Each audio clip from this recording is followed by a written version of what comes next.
Something is awakening inside of Black women, a quiet but undeniable knowing that we're meant for more than survival, more than sacrifice, more than endurance, more than carrying everyone else's expectations while putting our own dreams on hold. A realization that the life we've been taught to accept may not be the life we're meant to live, and that there may be more freedom, more peace, more joy, and more possibility available to us than we've ever imagined.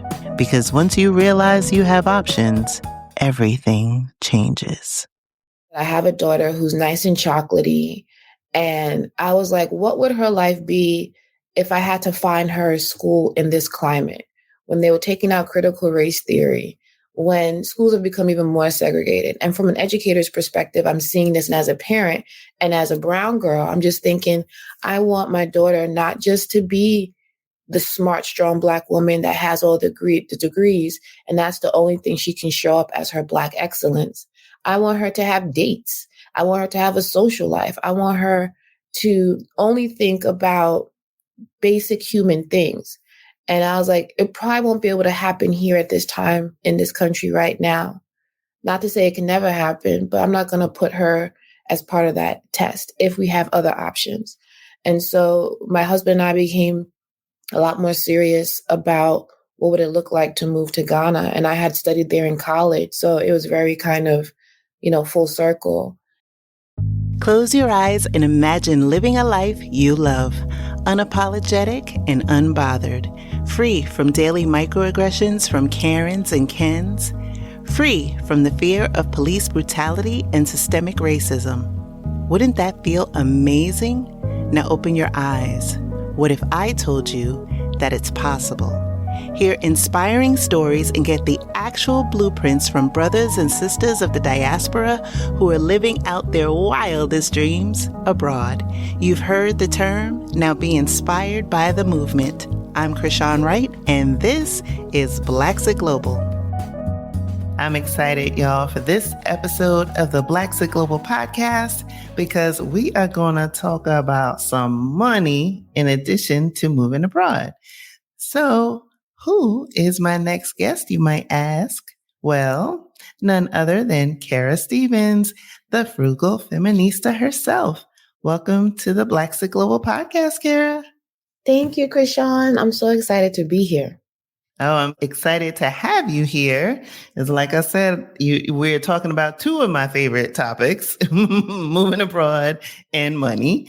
And before we go into, your business, The Frugal Feminista, and I know you have a book out, I always love to start the podcast by understanding my guests' backstory, because I feel like there's so many gems that kind of, show the path of how they got to where they are today. So if you don't mind sharing, what's your origin story? That's such a great question. I mean, I feel like we have so many points in our origin story, but I'd say that leading up to who I am today and the Frugal Feminista and travel, I would say that graduating from college and not knowing that I had to pay back my debt and refusing to pay back my debt and getting upset when I had to pay back my debt was the beginnings of this journey toward trying to figure out, number one, life, and number two, money. And the process of learning about debt, learning how to let go of the shame around debt, and then once getting out of debt, realizing there was some residual issues and kind of trauma attached to money that I linked back to my childhood, and seeing the lack of conversation for women of color, and specifically Black women, about our money stories and the various factors that contribute to how we feel about money, and which explains what we do with our money and the decisions that we make around money. That I feel has been a seminal part of who I've become as the founder of the Frugal Feminista. And then the decision to, leave it all. I was a classroom teacher, and then I was a school administrator with a very, government job. You know what I mean? Like, you couldn't really take that away from me unless I did something egregious. To leave it all to pursue happiness and a level of authenticity in Ghana is also a part of that extension of healing my relationship with money, I would say, because you choose your own version of success, you pursue your desires, you're able to be resilient when the things that you want may not go as planned. And along that, being able to be thoughtful about your financial planning. Like, it's just, I'm going out there, I'm going to be outside, and I don't have a plan. It's that having a plan allows me to follow my dreams so I could be outside for as long as I want. So I would say that's my origin story and how I got to where I am today. Oh, wow. I love how you took us on that journey with you.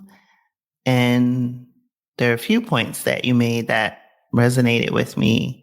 Was our relationship with money is rooted in our childhood. And then as we start to grow and life be lifing, some of those earlier lessons start to show up in our relationship with money. And it's only until we have those points, if we're so fortunate, of self-reflection and self-examination that we can really start to decipher, one, how we got there, but two, what we choose to keep from those earlier lessons and what we need to discard because they're not serving us and in a lot of ways can be preventing us from reaching our goals. So you were born, and let me know if I got this right. You were born in Antigua? I was born in New York. You were born in New York. In Antigua. Mm-hmm. Mm-hmm. And so when you were growing up in New York, what were those earlier relationships with money that you learned, those early lessons in childhood that either served you or as you started to grow up, didn't serve you? Well, I think that when I talk about money and I talk about our childhood experiences with money, I often label the first parts of our money story as our inherited money stories, the things that are passed down from us. Because you're a child, you don't really know anything about money. You pick up and believe what you see around you. And my most influential money mentor, whether for the good or for the bad, was my mom. And her money story was greatly influenced by my father leaving me and my brother and my mother and going back to Antigua and leaving my mom to manage everything financially and emotionally. And she wasn't equipped to do so. And I saw how that impacted her parenting. I saw that how that impacted how she managed the finances. Now, arguably, she could say that, there wasn't enough, but my mom was a health administrator for, a good government job with the city. And so things were definitely probably difficult in some ways, but I think there was an emotional toll of being abandoned and left and betrayed by my father that made everything there was an element of risk aversion, an element of dissatisfaction, an element of lacking trust. And so, in how she taught me, her only daughter, and I was the youngest, that she gave me these ideas around love and money that men aren't to be trusted, family aren't to be trusted with your money, spending is difficult, so you should avoid it. But on the other hand, she taught me, get the best education that you can. And so I'm highly degreed and highly educated. But there was always this element of you'll never have enough, so you got to keep on working hard. And if you kind of stop, everything falls apart. And so managing those beliefs as an adult became very difficult when the things that I wanted kind of were rooted in like a joy and liberation and a freedom. And I was taught kind of the opposite.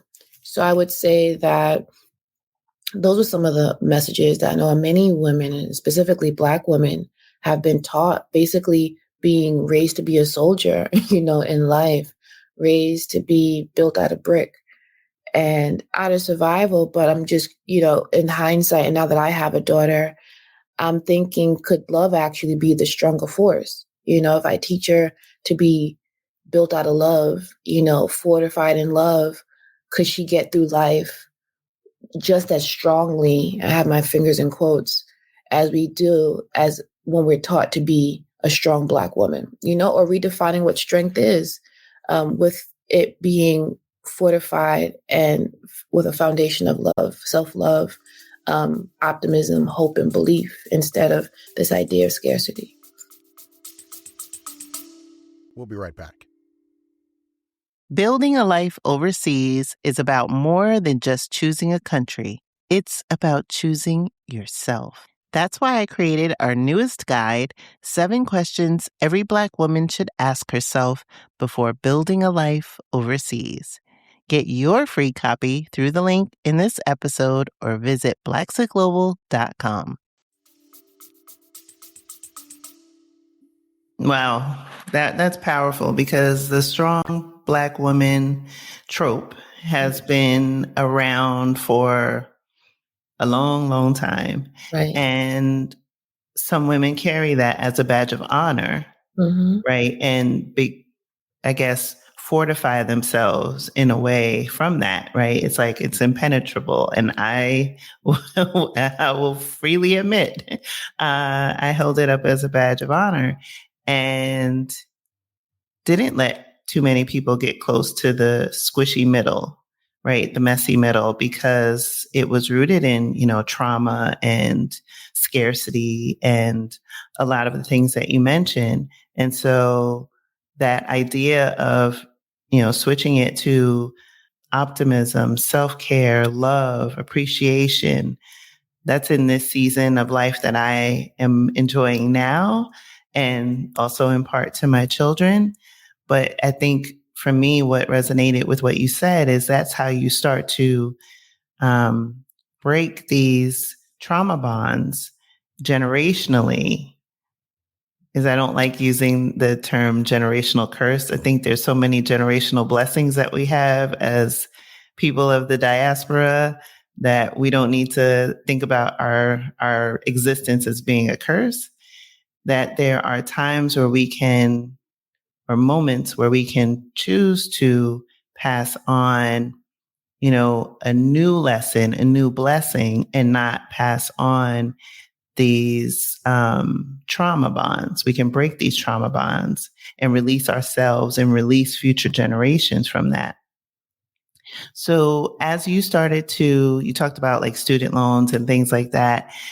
What are some of the ways in which you've been able to, or the beginning part of your journey in understanding that you had to reevaluate your relationship with money? Because I think there's a huge level of self-awareness, like you talked about, doing the same thing over and over again, seeing other, women in your family, messages from the media in terms of consumption, the productivity, being on the hamster wheel, having that good job, and then choosing to break free of that construct in many ways, right? You talked about with your daughter, as well as now the new life that you're enjoying in Ghana. So was there like a particular point in which you had this awareness or awakening, or were there a series of decisions and points that led you to where you are? I think it's more of a series of either things that I observed or things that I reflected on.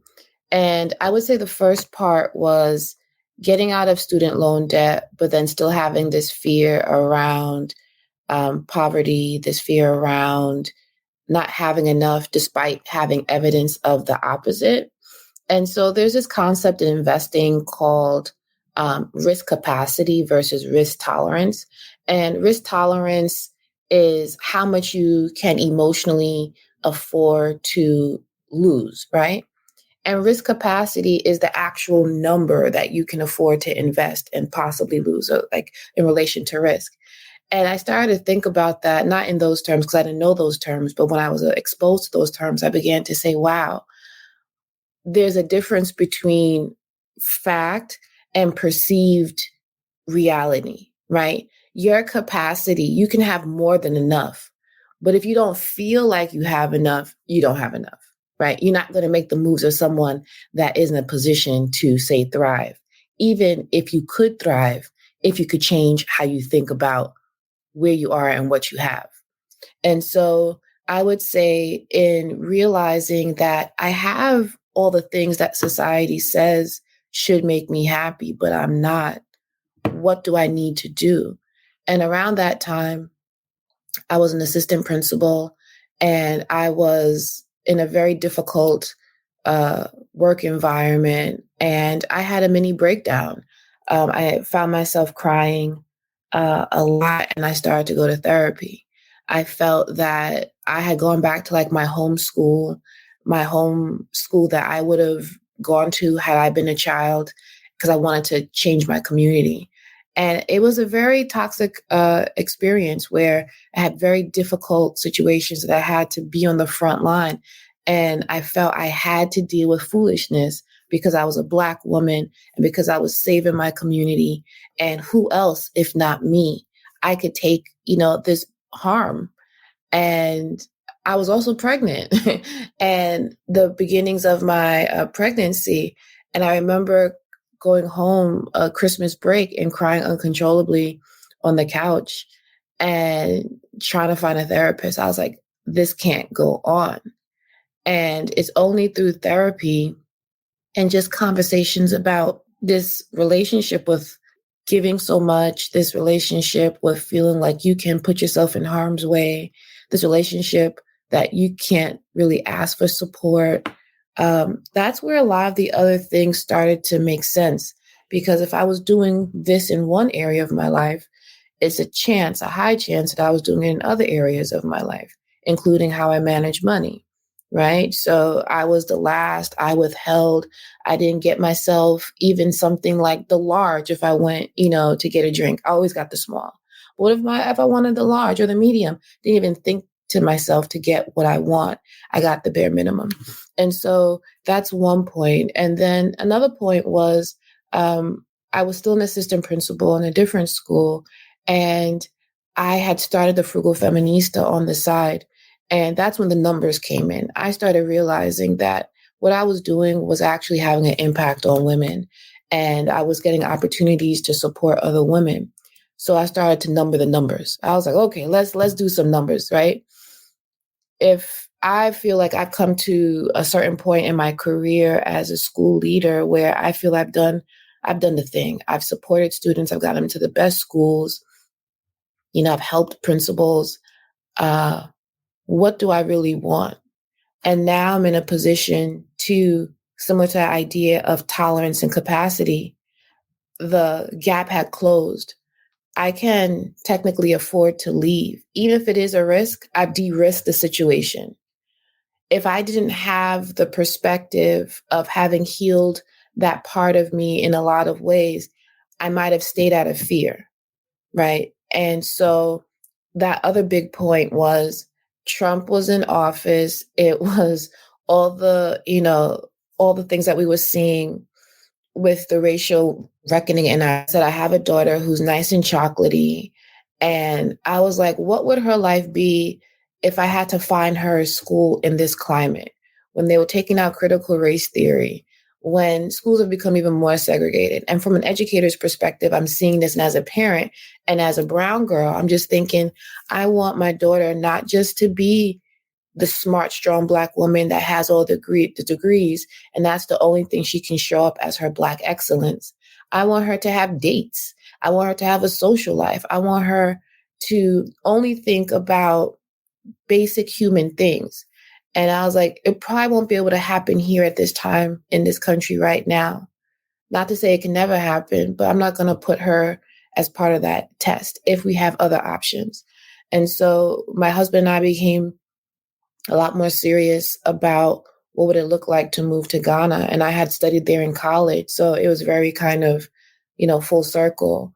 And so we're like, let's do this. And we started to plan, started saving, started eliminating any extra debt that we could, or not taking on any more debt.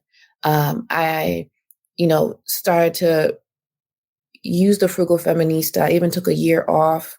That was a different reason, but it worked out well for childcare to figure out what it would look like if I could actually do this full time. And I didn't love it. But when I went back to work, I realized I didn't love it because it was new, not because I didn't like it. And I was working through still figuring out how do I move my mindset to one of let's try it out. That failure is okay. You can always get a good job again, and then deciding to move. So I think those are like 2 points. There was always little points there, like a podcast that I would listen to, a conversation with someone, or even the non-examples of seeing people who didn't follow their dreams and what their lives look like. And you know that that's a part of you if you stay a little bit longer. So I think it's a combination of those things. Yeah, there's so much there because there's always that rationalization of just one more year, or if this happens, then I'll do that. And we put all of these conditions and these false assumptions that happen and, in order to keep us comfortable, right? But then you never get to live out your dream, and then you're left with regret. And there's so much there that you talked about, especially as it related to your daughter, because I know, now I'm in Portugal, my daughter and my son are in school in the States. But that last year of high school was so hard. She had done freshman year, which had its own level of shenanigans because there was a huge cyber attack that took out the entire district. Then just when things started to come back online, and it took several months to deal with, then it was COVID. And then she was home for a year and a half, and then, went back to school. And then that last year was constant lockdowns.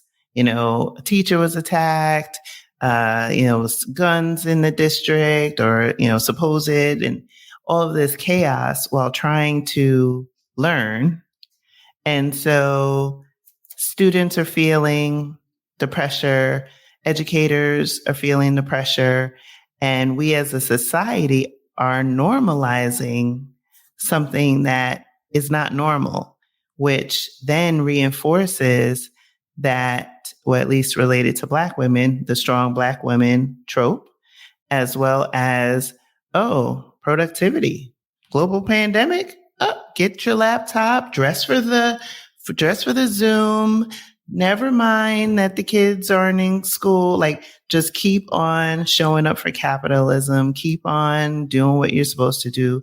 Keep on being a worker bee and not paying attention to the examples that we're conveying to our children, the next generation, right? And so I think when you do that mindset work and when you allow yourself time to be still and time to be reflective, get into therapy, that's when you can start to uncover and unpack a lot of this conditioning that you need to decondition in order to prepare yourself for taking that step if this is the life that you choose. So once you made the decision and you guys got to Ghana, what has that whole transition been like? Like, how is your family adjusting? I think the transition to Ghana is still a work in progress, but I think my daughter, she's the one that easily acclimated. She has friends, life is good, right? And I would say for me, some of the things that I had looked forward to, I've been able to experience, like more open schedule because I'm not working both a job and a business. And I also have help. And I have shared with this in our pre-conversation that we have house help, we have a driver, we have more space. And so the things that a lot of Black people have been promised when we talk about the 40 acres and a mule and just the ability to own, the ability to have comforts like that, I think it can happen. It just may not happen here in the States. I'm in New York right now. So there's been that. I think it's another layer, and my husband too, coming back home has been good for him. He sees a lot of his friends and some of the things that he wanted to do and experience, get to be near his family and his parents in particular as they age. Those have been great things. When I think about Ghana, I think about this conversation I had, this woman that moved to Paris for love, and then the love didn't work out, but she stayed. And she says, you have to keep on making bold decisions. You just don't make that one bold decision to move and then everything is going to pan out. And so I find myself now as an immigrant in Ghana, in my 40s, grappling with what's identity, what's my place in Africa, in Ghana, like this place that's supposed to be kind of like not the solution, but part of the healing for a lot of Black people. What does it look like to live in a place where sometimes the infrastructure isn't as strong as where you came from? Sometimes people that look like you may not identify you as one of them because you don't, you're not from there, and because you're an American and because of your accent. But I would say overall, I don't care. Honestly, I think that the fact that I came from Africa or left or was taken from Africa without my permission gives me all the right to be up in there, independent if I speak the language or not. And I also brought in my understanding that Blackness may not be Africanness, but it's an Africanness to me, meaning that in showing up in my full authentic self, that means my New York self, my first generation American self, my Caribbean self, and I bring that to Ghana. And that anything that I receive and embrace in terms of Ghanaian culture is a bonus, but it's not, I don't come from, as a diasporian, from a place of deficit at all. All the things that we've created are a vibe. And so it's just having that other layer when you talk about another type of healing, things that may not go the way you think. You decide at ultimately who you are in these spaces. And I would say that's what's made my transition to Ghana a very positive one. And I think just the slower pace has made it extremely positive for me, where I can go to the beach. I can get a latte in the middle of the day. I can meet other expats. I can meet people like you, right, who may not be on the continent, but have the same spirit of, I want to do something that fuels my soul, and I'm going to do it now. I'm not going to do it before I'm unable to, I can't walk, or, I have I'm not in the best of health.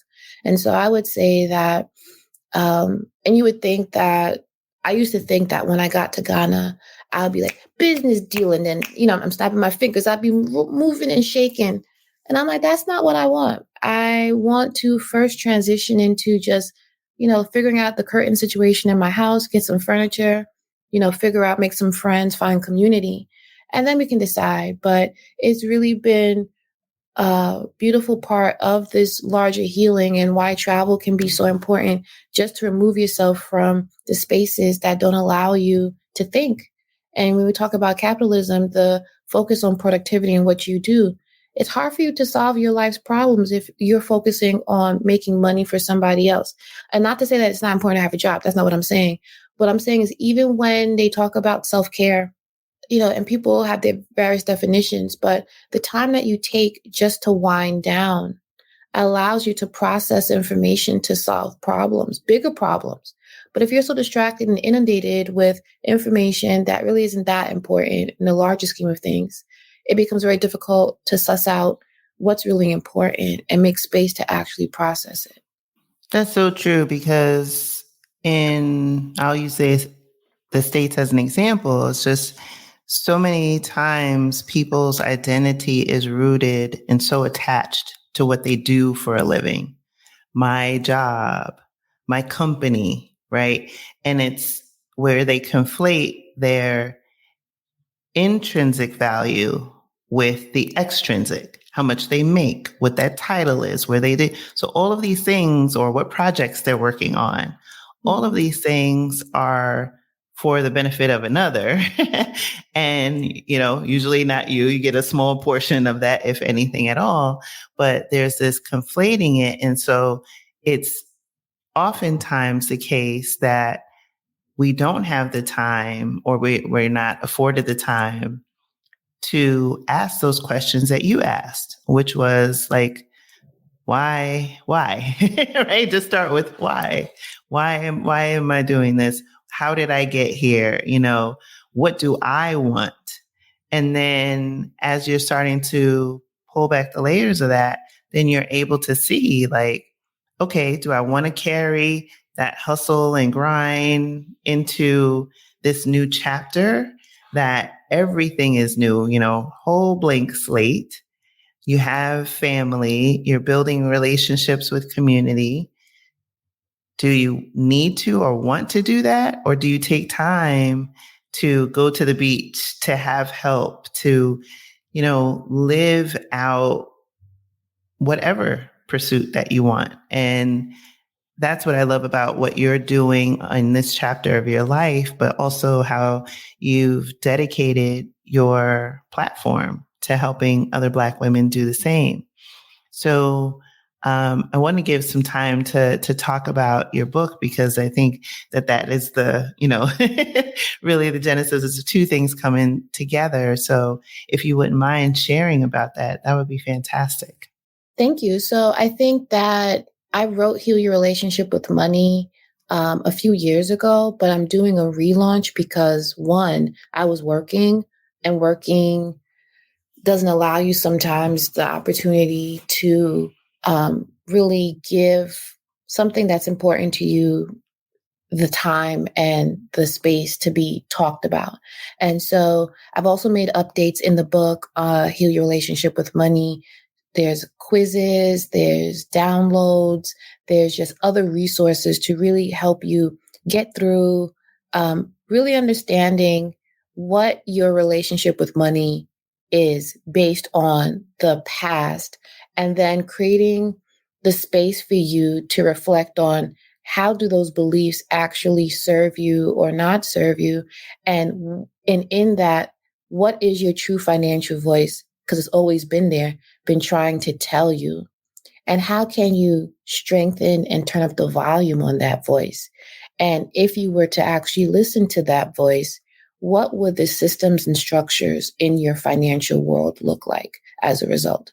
Because healing your relationship is an inner and an outer game, meaning that it starts from within, and then the behaviors that come follow because they are aligned. A lot of times we go straight to, I need to budget. Sure. But if you have issues around feeling constrained and restricted, or you saw that your parents never really budgeted, or the idea of budgeting sounds, it was only for poor people, it's high chance that you're not going to do it for a long time. Right. And so it's helping you first see that in any goal towards wealth, and wealth can be defined for what you want it to be. The first step is always self-awareness, financial self-awareness. And that is unpacking your story, your money story. Now, it may not be your parents. It could be that influenced you largely. It could be your grandparents. It could be religion. It could be your gender. It could be a number of things. It could be your family order. Are you the oldest where you felt you had to take care of everybody, or the youngest where you felt you had the right to be taken care of? How do all those things impact and create your unique financial reality? And to what extent does that reality and those belief systems, one, can they be changed? Of course they can. What do you need to change them? New evidence and new ways of thinking, and even the idea that you could think differently. And what then does it look like to actually live that truth when you understand what your values are? Like I said, my background is as a teacher and as a school leader. So I always like to make things very simple, because talking about money can be very emotional. And so the book is broken into 28 days of reflection. So you get a life work, which is you get the lesson, and then you get these questions, which are called life work, because I consider it like you don't know, no one checks you check your homework, but life really checks you when you're out there in the world, when you apply it. So it leads you through self-discovery and the structural pieces that you would need to really implement some of the best practices for now in this season of your life. And it's like a primer for wealth and for healing. And I think that a lot of us don't talk about the role that healing plays in building wealth, but it does, because you'll have people who have millions of dollars, but don't feel like they have enough, or they have millions of dollars and blow through it, right? And so clearly it's not the money, it's the mindset. Whereas you have people who may not have much, but will have more because they're satisfied. They have gratitude for what they have, and it allows them to build more. And there's some people who feel like they don't have, and then they won't have because of that same mindset. And there are a lot of other factors, of course. We can talk about structural racism, sexism, and things like that. But in this piece, in this particular book, there's a nod to that, of course, because we're not in a vacuum, especially as people of color. But there is that introspective piece, the role that the household played in forming those belief systems, and what are the ways as adults and people that have free will, even though it's hard, how do we begin to rewrite those stories into ones that allow us to have the ease, the peace, or fill in the blank that we want out of life that currently is missing? And that could be the missing piece, is that relationship, that examined relationship with money. So how does one, when they've done this work, right, and start to go through the process of healing their relationship with money, how does one then make that transition, for example, abroad, right? Do you think that moving abroad, in addition to doing the healing work, can allow a person to achieve certain, financial goals and benchmarks that they may not have been able to do in their home country? I think it depends. So I've seen a number of things I wouldn't expect, but I think that depending on the country that you go to, going to Ghana has been a financial benefit because the dollar is stronger in Ghana. So your dollar moves further, and everything isn't a one-to-one correspondence. So something that's $10 in Ghana, and currently the exchange rate is like 1 to 13, isn't necessarily 130 CDs. So it could actually be 40 CDs. So you're very much in a position to save money. But that also depends on your taste and your habits too, because there's places where you can spend lots of money. So if you're saying that if with self-reflection and this opportunity to go to a place where the cost of living is lower can impact your finances in a positive way, yes. I would also say that a lot of us think that moving abroad will solve our financial problems, but we don't have a financial plan ahead. And so when you go to countries where there aren't many jobs and you don't know the system really well, you may spend a lot of money through mistakes trying to figure it out, or you may find that there aren't as many opportunities. So I recommend that before you go to these countries, actually go through the process of visiting and going through the finding out what is it like to work there. And because living in a place and living in a place and visiting a place are two different things. And so we visit because it's fun and you don't have any real ties to a place. But I think that if you're going to live in a place, it's important, especially if you're looking for work in that country for whatever reason, you know the rules of the country. But if you decide that you want to have a remote position and still be US facing, that's great too. But I do think that in order to sustain living abroad, you have to have a financial plan for income, whether that means you bring it with you, you found it before you make the jump to leave, or that you're able to bring the work with you, meaning something remote or something online where, similar to what I do, I work online a lot and I come to the States periodically for in-person work.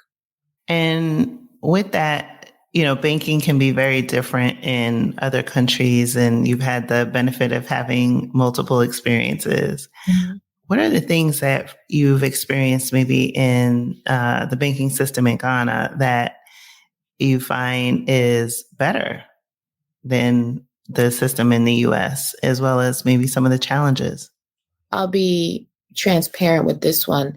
So our banking is still linked in the US in the sense that we recently moved. This is like month 6 or month 7. And in the process, we've just been able to make sure that I have access to my bank and to money by being able to transfer easily. The thing about Ghana, in terms of transferring, it's very easy.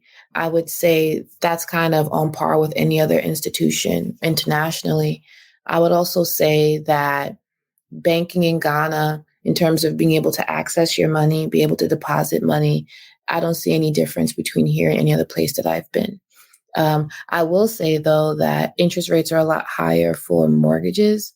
So we got our place in Ghana compared to the interest rate in New York. Our New York space, the interest rate was like 10% versus like 4% or 3% here. So that was a big thing. So we are very much aggressive in paying down the mortgage there. I would also say that getting loans, I think, are just as difficult in Ghana as they are in the US. And now you can't really say it's because you're Black in Ghana because everybody's Black. It's just, the relationship between borrower and lender just seems to be one of you have to build more trust and build more rapport for it to happen. And I think I'll leave it there because I'm still growing and learning in that area.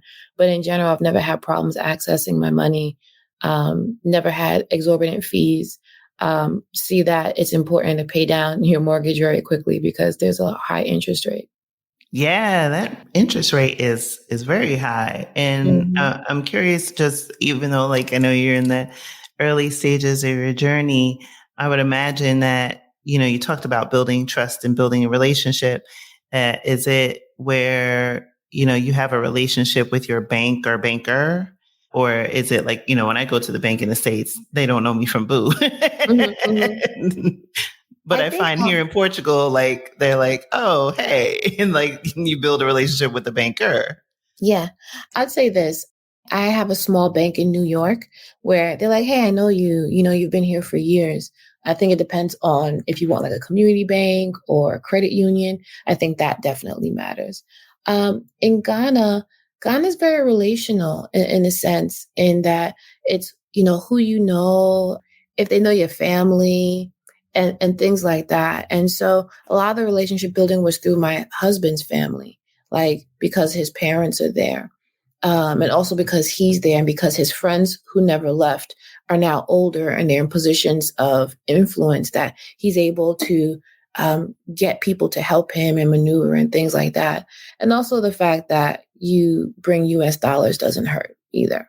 So I think it's a combination of those things. I believe that if maybe I went by myself, even just as a woman who is American, that I may have maybe interest in lending me money, but at a higher interest rate because they think I have. So I think it's a number of those things that, like I said, when you go to a country, you have to face new things that you may not have expected, but you have to look at it in the totality. Is it better than where I was, and could I deal with it? And so I would, that's how I kind of, everything's not going to be perfect, and you can rally against the things that aren't. And then some things you can opt out because you can have somebody else deal with it, like your husband, and I know some people can't do that, but those are the realities that I've seen so far. Yeah, you touched on a great point because I know we've been talking around your relationship, your marriage. And so your husband is Ghanaian and you're from the States. And so there's two different cultures. And you talked about like healing and relationships with money.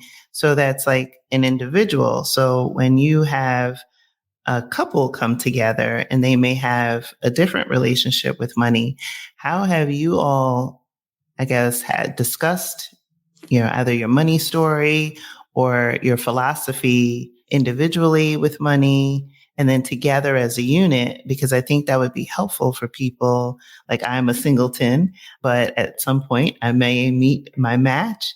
And so how does one go about having those conversations when you're bridging two different either cultures or at the very least individuals in this path?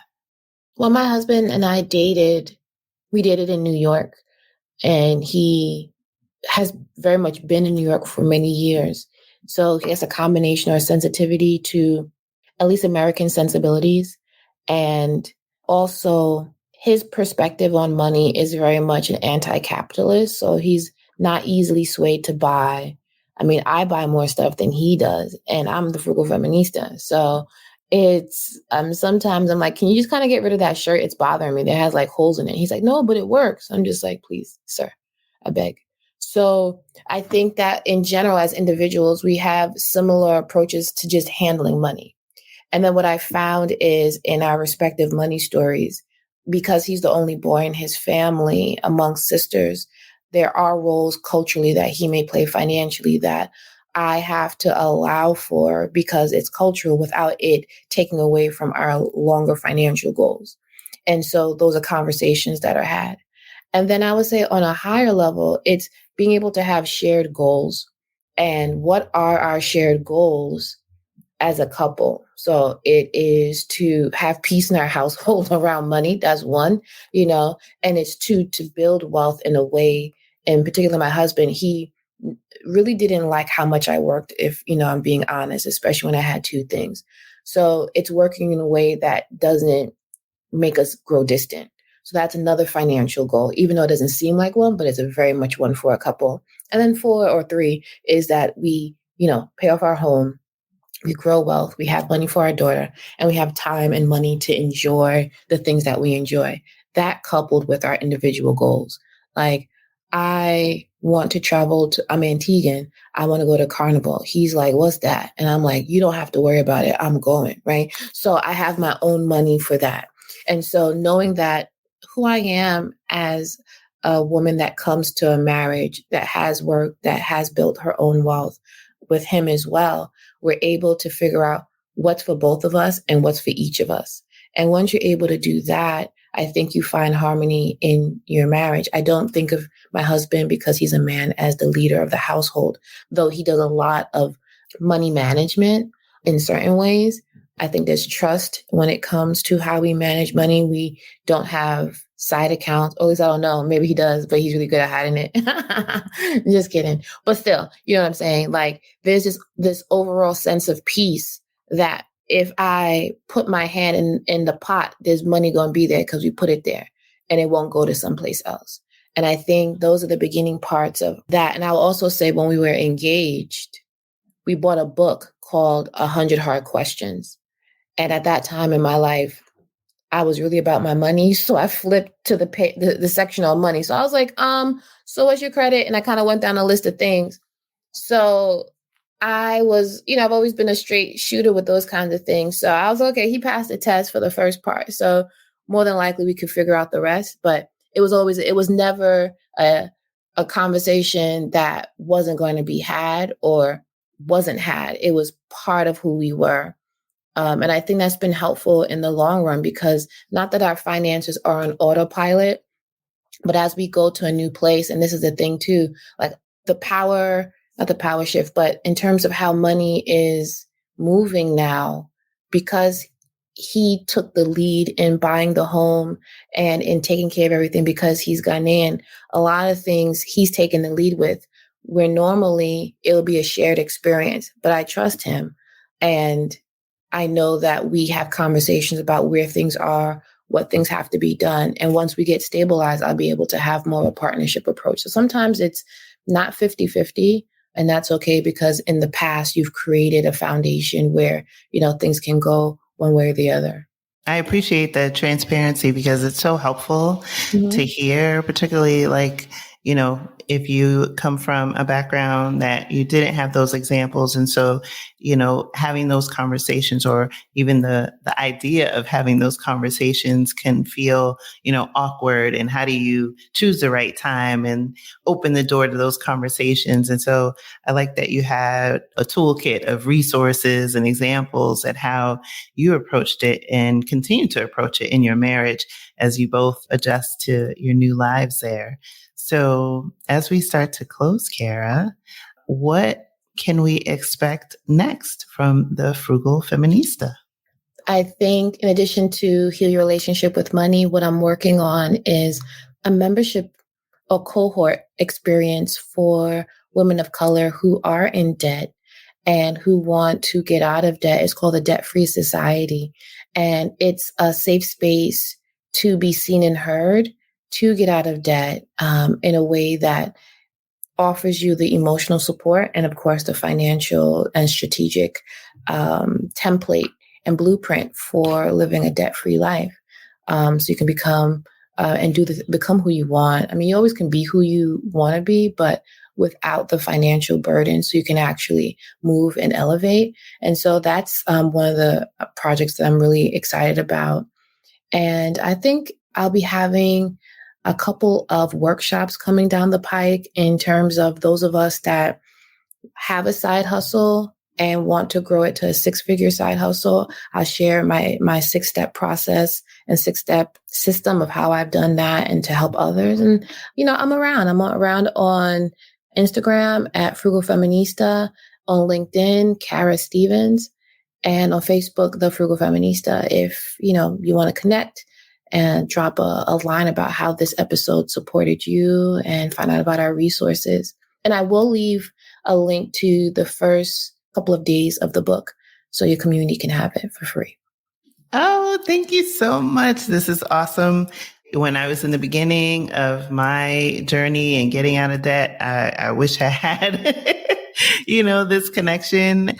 And so I encourage anyone who's listening to this episode, if it has moved you in any way, which I'm pretty sure it has, definitely link up with Kara, get into the community, get into the cohort, because getting good with your money, healing your relationship with money, sets you up for success beyond your wildest dreams. And so for that, I want to thank you, Kara, for being such a great guest on the Blaxit Global podcast. I really enjoyed this conversation and getting to know you more and your story. And I look forward to continuing this relationship in the future and would love to have you on our YouTube channel. I would love to. This has been great. You asked so many great questions, and I really hope that our conversation helped somebody else who's on that cusp of should I do it? What's the plan? How do I attack it? So I'm hoping this is helpful and healing to others. Amen. Thank you for listening to the Blaxit Global Podcast. For more information on today's episode, be sure to visit our website at blaxitglobal.com. It's not only possible to live out your dreams unbothered and in full color, it is your birthright. This episode of the Blaxit Global Podcast is sponsored by Blaxit Global Passport.